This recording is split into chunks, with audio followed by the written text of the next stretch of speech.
I love great conversations. Hi, my name is Angel Jones. Thank you for joining me on 12-minute convos where I help you create a brand of your own unique, real self. Listen in as I have conversations with amazing people from all over the world. Good night, Dr. Stephen Cabral. How are you going on this wonderful, beautiful night? I am fantastic, and how are you? I'm excellent. Definitely having some conversations today. Please tell me, what part of the world are you in right now? I work and live in Boston, Massachusetts, and just finished up a big day of seeing patients all day, so it was a great day. Yeah, tell me about that. Tell me about all right. Which of your talents brings us together right now then? So I think the main thing is that I do a podcast every day. It's a daily podcast. It's about 20 minutes long called the Cabral Concept, and I teach functional medicine or naturopathic medicine with a little bit different of a twist, meaning that each day it's a different topic, whether it's on mindset and motivation, whether it's on exercise, nutrition, wellness. And then I also answer people's questions that write in on the weekends called my house calls. So I've really been enjoying that over the past 18 months or so. And every month we continue to grow, and it's it's really a labor of love. I really enjoy doing it. Sounds like fun. So where did the inspiration come to move what you're doing in your practice to the podcast? I think with almost all sole practitioner practice, although I have two large wellness centers in Boston, but you eventually do hit a limit of how many people you can actually help. Even if we're doing, we do about 20,000 appointments a year, so we do quite a bit. But at the same time, I reach more than 20,000 people a day with my podcasts and my teaching. So when you look at it, 20,000 people a year versus 20,000 people essentially a day. And that's the power of being able to write a book or do a podcast. And so I think just getting to the point where I want to be able to help more people. And I know that doing an actual offline practice isn't scalable since no one has that amount of time, obviously, to work with that many people. Yeah, makes sense. So who did you learn that from, that ability to scale, if you would? Yeah, that wasn't something I don't believe that came naturally. That if I have a natural ability, it's simply a love for reading. It's a love for research. And so that's something that I spend about an hour every day just constantly trying to fine tune my craft and learn more so that I can really learn more for myself, my friends, my family, and everyone that I work with, and now give back to the greater community at whole, because really I've been practicing for about 15 years or so, and I want now it's really more about trying to give back as much as I can. Now, in terms of learning podcasting, I learned from John Lee Dumas on EO Fire is the name of his podcast, and I learned from Jamie Masters. And they are both very talented people that my philosophy is you want to learn from the best. And so I saw the two of them doing it. They were both great. I said, I don't have the time to be able to learn all of this. And so I just want to hire you as my coach, teach me exactly what I need to do. And then within 12 weeks, I had a podcast up and running. Wow. Well, 12 is our favorite number here. Really glad that you got that done. So you've been doing it for quite a bit, and you've actually taken a model which is one of the most challenging, right? You're doing a daily podcast. I'd like to know why you will continue now that you've gotten into it. Why we'll continue to podcast? Yes, sir. On a daily basis.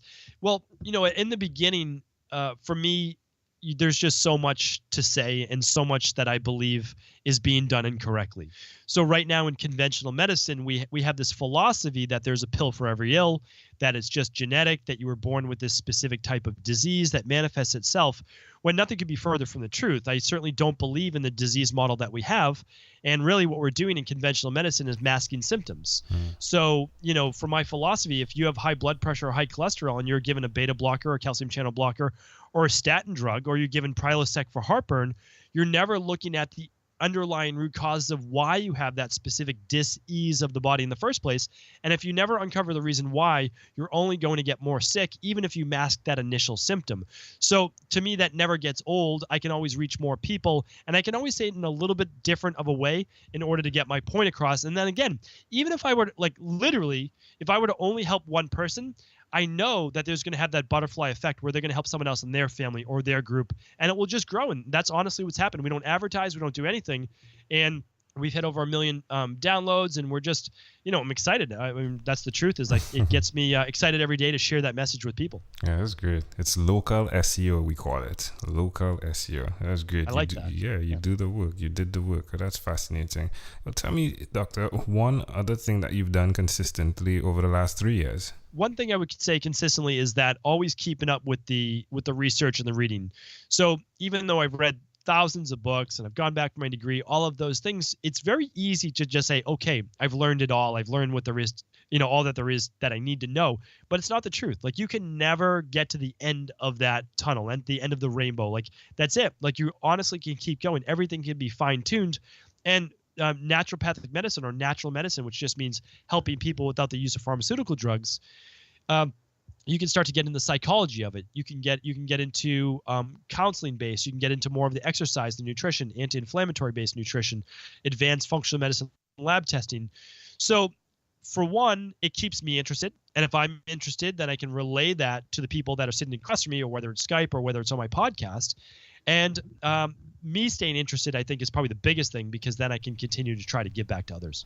How does it make you feel? All that you're doing right now in this arena, right? This medical arena right now. How does it make you feel to see a patient move from one place to another, given what you're applying, the principles you're applying? Well, honestly, that it's remarkable, and that's the reason why I still do what I do. They're very long days, and you're working with people who are very sick. And that can be obviously challenging for both the person that you're working with and the doctor themselves. But the truth is that that everyone, no matter who they are, has the ability to heal. They truly do. They just haven't been given the tools, the techniques, or the information, the knowledge to be able to change. So if I know I can get them that knowledge in a very realistic, real world manner, meaning like I know that we live in, countries with all these different foods that are available to us and all the technologies, but how can I get across to them that if they do these specific things, that not only will it help whatever their symptom is, whether it's joint pain or inflammation or migraines or autoimmune based issue, but it trickles into the rest of their life. So for example, 1 hour ago, I met with this woman. She's 59 years old. Literally no more sinus issues, no more allergies, no more joint pain, none of these issues. And so much has changed. She's now actually thinking going back to switch careers. Wow. That's how much more energy she has now at 59, because she realizes she can work legitimately for another 20 years of like real work. And so, those type of breakthroughs just keep pushing you forward. Yeah, love it. Thanks for sharing that. Well, the best place to reach you is at Cabral.com, yeah? That's correct. That's my main website, and then my podcast is just the Cabral Concept. Wonderful. Again, Stephen, Stephen, and Cabral, my apologies, Cabral. It's like Cabral, but Cabral, yeah?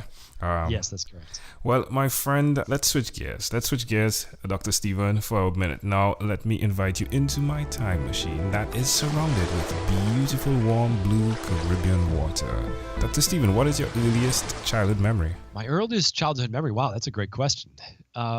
You know what? I would probably say it was at home with my two other brothers, and my grandmother picked up the phone. She got a call from the hospital saying that I had a new sister. So I'm the oldest of 4 children, and we're all about 18 months apart. So It's a very close family. And there was literally, we're even closer than 18 months. I was 5 years old, and that was it was fun. It was overwhelming. It was like, what's going on? And that's probably the earliest memory I can really think about. Wow. So why do you think this memory of all memories are so clear? I think that was like when you have a 4th sibling in your family, it changes the dynamic. And it's just kind of like, wow, there's a lot of us kids like running around. Parents don't necessarily have a lot of time. My grandmother's here with us. Usually, my mom was always with us. And so for my mom to not be at home, and my grandmother to be watching us, it's kind of like, okay, well, what's going on? So I think maybe that just kind of stuck in my mind. I could see my grandmother was very excited.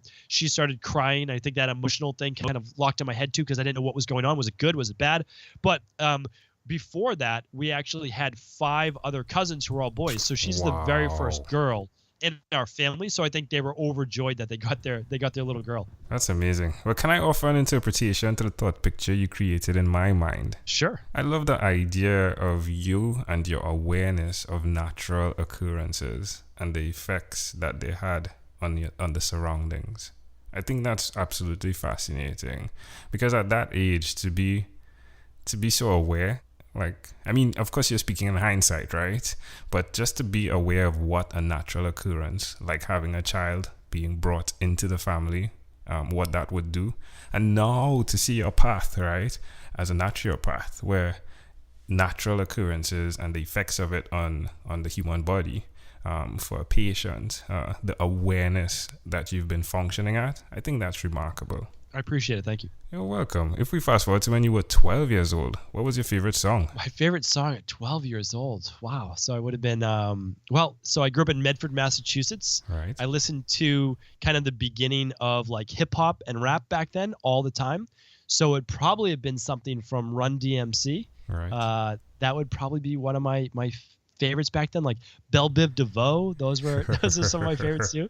All like Motown Philly, that would have been a big one. So yeah, probably one of those. Those are still some of my favorites. Love it. You know, it's really fascinating how things connect as well. The guy that I spoke to right before you, his earliest childhood memory was being at the hospital because his sister was born, and they gave him a Teenage Mutant Ninja Turtles van, right? So it's just fascinating, right? So you'll hear your episode, and then the episode before, you could just listen to that and see how fascinating it is on my side of the mic, seeing things connect. Oh, that's great. I'll definitely check that out. Yeah.